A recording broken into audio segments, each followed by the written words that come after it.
Pitong taon ako nawala dito. At wala mo nang nagbabago. Nakakalungkot. Binata, kilala ko ang iyong ama. Mukhang kilala niyo ang aking ama.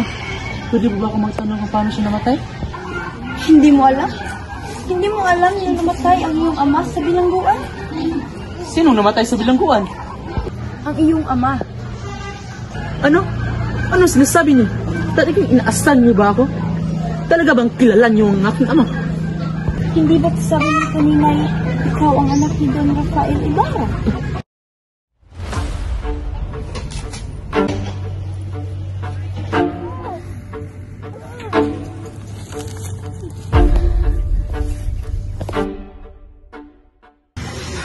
Bakit ngayon ko lang ito nalalaman?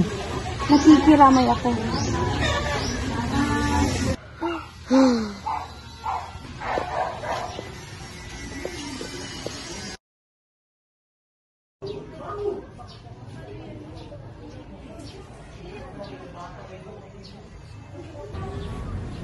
Crisostomo, aking mahal. Sa dami-dami ng ibang babae sa ibang bansa, hindi mo ba ako kinalimutan? Kakalimutan ba kita? Eh, wala naman akong kapangyarihan na ikaw hindi aking isipin. Tingin ko ang poetic incarnation ng aking bansa. Walang iba kundi ikaw. Lagi din kitang iniisip. Kahit na aking limutin ay hindi ko magawa.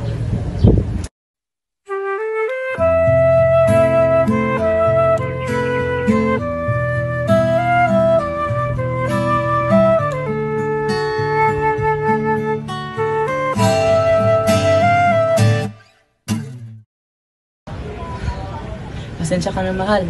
Ngunit nakilimutan ko ang aking tungkulin. Punta muna ako sa puntod ng aking ama.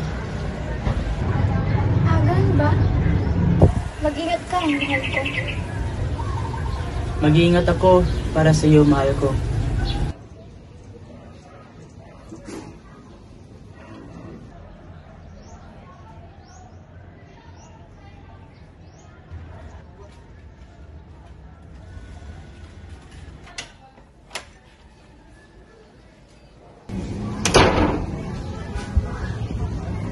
Maria Clara, umiiyak ka ba? Hindi po, Padre Damaso. Oh, Padre Damaso, nandito ka pala. Santiago, kailangan natin mag-usap sa loob ng iyong opisina. Oh sige.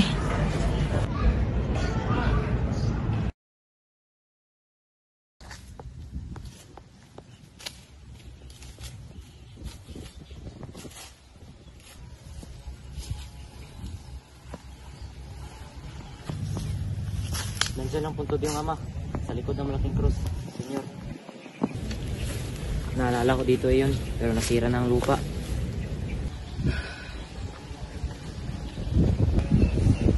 Asaan yung puntod na may markang krus? Katulad nito. May mga bulaklak ring tumutubo doon.